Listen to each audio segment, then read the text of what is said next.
ইরানের সঙ্গে চলমান যুদ্ধে যুক্তরাষ্ট্র বিজয়ী হয়েছে দাবি করেছেন মার্কিন প্রেসিডেন্ট ডোনাল্ড ট্রাম্প। হোয়াইট হাউসে সাংবাদিকদের সঙ্গে আলাপচারিতায় তিনি জানান, আমরা এই যুদ্ধ জয়ী হয়েছে এবং যুক্তরাষ্ট্র এখন ইরানের সঙ্গে সরাসরি আলোচনায় আছে। ট্রাম্প বলেন, তেহরান একটি সমঝোতায় পৌঁছতে খুবই আগ্রহী।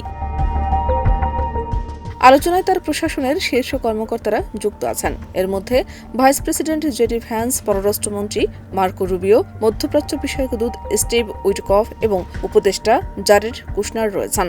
তিনি হরমুজ প্রণালী নিয়েও ইঙ্গিত দেন এবং দাবি করেন, এই গুরুত্বপূর্ণ জ্বালানি রুট নিয়ে ইরান যুক্তরাষ্ট্রকে একটি খুব গুরুত্বপূর্ণ সুবিধা দিয়েছে, তবে এ বিষয়ে বিস্তারিত কিছু জানাননি।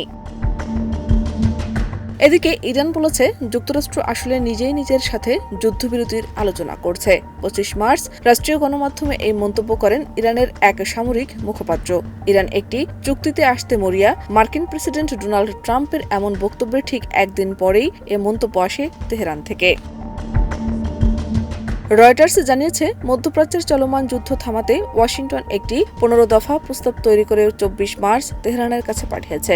কিন্তু এই উদ্যোগকে রীতিমতো বিদ্রূপ করেছেন ইরানের সশস্ত্র বাহিনীর যৌথ কমান্ড খাতাম আল আম্বিয়া সেন্ট্রাল হেডকোয়ার্টার্সের মুখপাত্র ইব্রাহিম জুলফাকারি। তিনি মার্কিন নেতৃত্বকে উদ্দেশ্য করে বলেন, তোমাদের অভ্যন্তরীণ দ্বন্দ্ব কি এতটাই গভীর যে তোমরা এখন নিজেরাই নিজেদের সাথে আলোচনায় বসেছ? তিনি আরও বলেন, আমাদের মতো মানুষ কখনো তোমাদের মতো মানুষের সাথে একমত হতে পারবে না।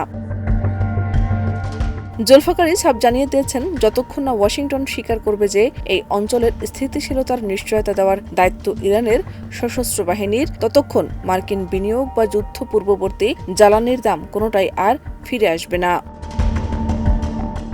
শাহনাজ পারভীন, দেশ রূপান্তর।